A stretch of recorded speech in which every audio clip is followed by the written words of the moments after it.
Hey there, aspiring guitarist. Today I'm going to talk about whether or not a guitar fits you. And when I say fits you, I'm talking about playing it. Does it cause you discomfort? Can you grip it correctly? Does it hurt your shoulder? Does it hurt your knee or your thigh where it's resting on? And all that depends on many, many different things. All these guitars you see, I collect guitars. I've told y'all, I've said it many times. I don't apologize for that. But a great part of my collecting guitars had to do with finding one that I could play after overcoming a hand condition that at age 57 took me out of playing for 5 years, and now at 64 I'm back to playing. I'm grateful to the good Lord to have a second chance. There's a lot of things you have to consider when you go buy a guitar, especially if you're buying a guitar online and you're buying sight unseen because you hadn't had an opportunity to play it. But I also want to talk about when you actually go into a guitar store and do get to play it. Many times they'll have the appropriate, and I do say appropriate, benches, chairs, couches, things of that nature. You can see behind me, I have a couch. That's not just for someone visiting. It's also for when I want to, grab a music stand. I've always got one nearby. Maybe play something. Maybe go over some chord scales or some of the books I've got in practice or things like that. So, I have a couch. But I also have this chair I'm in with the arms that flip up and down. As you know, when you settle down with a guitar, an arm on a chair can become a real problem, not to mention possibly damaging your guitar. So let's talk about some of this before we go, well, I don't like the way that guitar feels. Well, if you're at a guitar shop and they've parked you on one of these tall benches, go walk over to a regular bench that's, just a floor height bench, that's not a bar stool bench. Many of them have a couch. Many of them have a long bench that doesn't have any backs or arms, but 3 people could easily sit on. Try something different. One of the biggest things I encourage you to do, especially if you play publicly or with others and you stand up, is carry a strap. I have straps all over this guitar studio everywhere. They're you can't see, but they're right here. You see them hanging there. I've got straps everywhere. If I go outside to my patio where I play with others, I'm either sitting or then I'm standing and I need a strap. A lot of the problems you may have, a shoulder hurting, not being able to hold it, the guitar's too darn heavy, and instead of, you're having to hold up the guitar with your left or right hand, depending on if you're left or right-handed, which means if you go to slide a bar chord toward the body, you've made it difficult because you're not just sliding freely, you're having to hold up the neck and the headstop of the guitar too. So I encourage you to also try out a guitar with a strap. Now, you can go grab a strap at a guitar store. But the point I'm trying to make is, when I went on this journey of buying all these different guitars and there would be times I would grab a guitar and I'd like, I just don't like the way that felt. But I never made a decision or got rid of it without waiting a few days, a week, or 2 weeks. Because what I would find out is sometimes I'd grab a guitar, I'd go to play it, I wouldn't like the way it felt, and I was tired. It was late at night. I'd been working out on the back 40 all day, clearing bushes and weeds, and I was just tired. Sometimes it was what I was sitting in. Was I sitting in a couch that slumped me down up in the living room, or was I sitting in this one, behind me that is kind of, I picked because it feels good for a guitar. And the point I'm trying to make, and I'm bringing up a lot of different things, is the way you feel about a guitar, especially if you've got any kind of physical, I don't know the right words to say, ailments. Besides having this Dupuytren contracture in my hand, which I've overcome and I've got back to playing, I'm a diabetic, and I'm a controlled diabetic, even though right after Christmas I went in the hospital with bacterial pneumonia and diabetes ketoacidosis. But those were circumstances that were unusual that led to that happening, which that's not what this is about. The point I'm trying to make is you may have osteoarthritis. You may have bursitis. You see these guitars over here, that's a GS Mini, and you can't even see it. There, I just brought it into focus. That's a GS Mini. Then there's a Martin, and then there's an American Dream Taylor. There's a Triple O Martin. There's a Big Baby Taylor, and then there's a bigger Martin. But I don't have a full Dreadnought. You see them graduating. You can see that, starting with the GS Mini, how it's smaller, and they start getting bigger as they go down. Well, what I found out is a lot of whether or not I can play a bigger guitar has to do, I just, I don't base it on straps. Most of the time, I think you should if you play publicly, and I play a little bit, so I do keep a strap around, and I evaluate. I've got a couple Dreadnoughts in cases with humidipacks.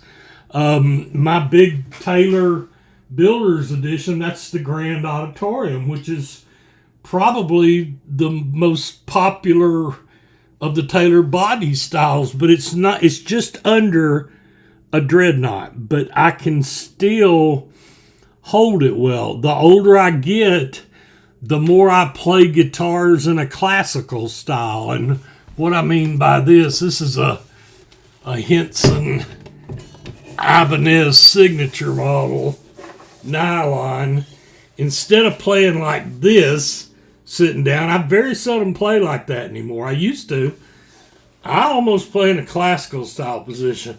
I grab the guitar, I pull it to me. I've got a belly like many people. I've got a signed ovation. It's a 1978 Celebrity model that I've had all my musical friends sign, my family sign. It plays beautifully, but I just, I've got a belly now and that bowl on the back of the ovation. I did a video about it, and I actually bought a shallow bowl ovation, which made a big difference. The point I'm trying to make is the comfort of the guitar may have a lot to do with how you're playing the guitar and how you are seated. That's a big thing. I used to play the guitar like this. Well, depending on the waist and the bouts is how it's going to rest on your thigh, right above your knee.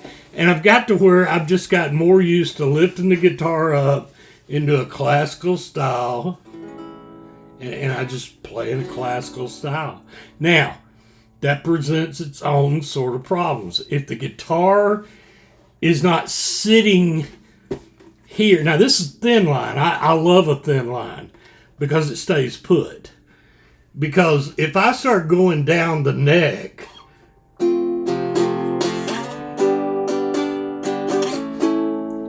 I don't want to have to worry about holding up the neck.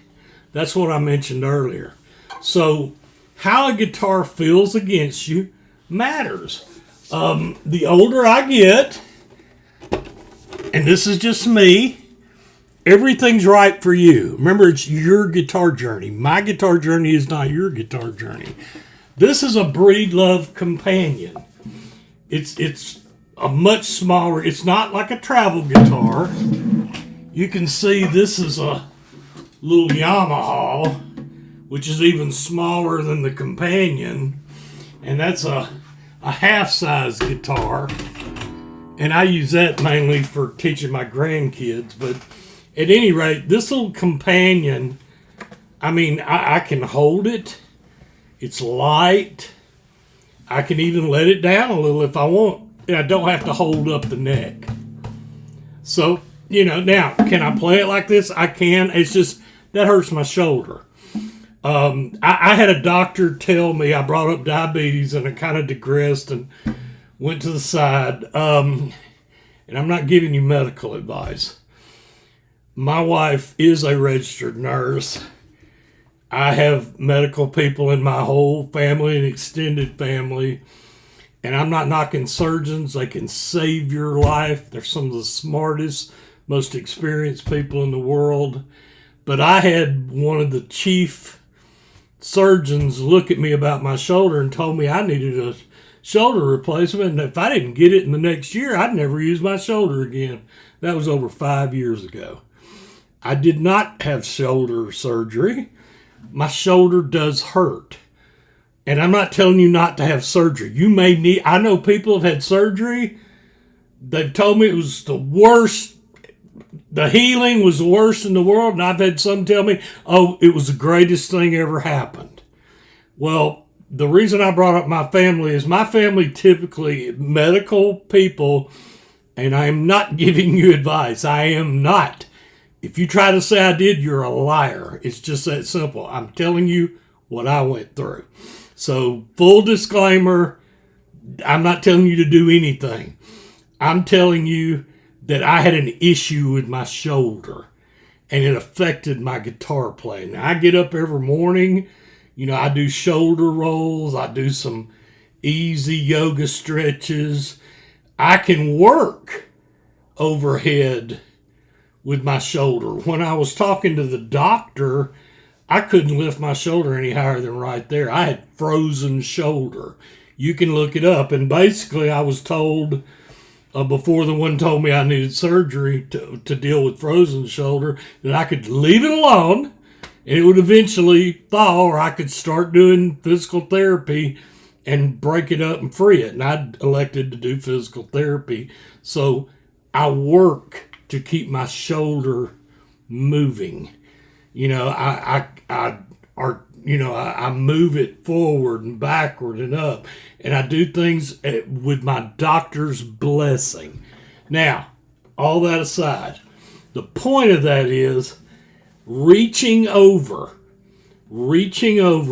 can affect your playing and your shoulder, which is why I like smaller guitars. But it's also very important to me where I sit and that I am comfortable. The other thing, a lot of the stools they'll have in a guitar room, you'll notice have a ring around the bottom part where you can set your foot on, lift your foot up and prop down on it. If I didn't have that, I wouldn't feel right. I wouldn't feel stable.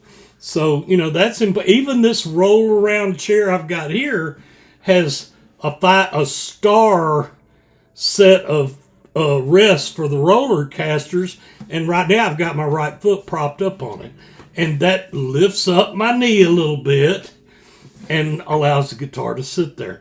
And I'm bringing up a lot of stuff which may seem but my point is you can't always trust that a guitar doesn't feel right if you haven't tried it in different positions, different chairs, benches, stools, couches, standing up, things of that nature. So that's the point I'm trying to make. The joy of playing guitar, I hope in your guitar journey has minimal pain, and actually I hope it has none at all. I had a lot of pain when I was overcoming this, and you can still see the contracture, the nodule right there. But oh, guys, nothing like it was. And when I get up in the morning, I do finger stretches. When my Dupuytren contracture was so bad, that was it. I mean, I could grip things, but I couldn't play the guitar. I couldn't even make a C chord. Now I've got to where, because I practice and I stretch it out, I can stretch, I can do my scales, but I move. And I guess that's the point, is as we get older, as you get a physical impairment, like I said, I don't really know the right a physical challenge, whether it be your fingers, your thumb, your arms, your hand. We've got people in here that have commented on videos that lost a finger, and yet they still play. God bless them. So when you're thinking a guitar isn't right for you, and I'm a big advocate of playing guitar. So, if you're at a local guitar shop and it doesn't feel right, get up, stand up, put a strap on the guitar, walk over to the couch, do some different things, and then give some thought to how you play the guitar most. Do you play it mostly on a couch? Do you play it mostly in your favorite chair? Different people get... It's your guitar journey. You're going to do things different. The point of this whole video is consider the way you play. Consider changing up positions in the way you play before you make a decision that you don't want a guitar or it's not right for you. It's hard. If a guitar rings beautifully and speaks to you, it breaks your heart to think, oh God, but it's hard to play. Well, maybe with some adjustments, it's not. That's my point. So anyway, I hope your guitar journey is blessed. And most of all, and I always mean it, happy picking. And hey, thanks for watching.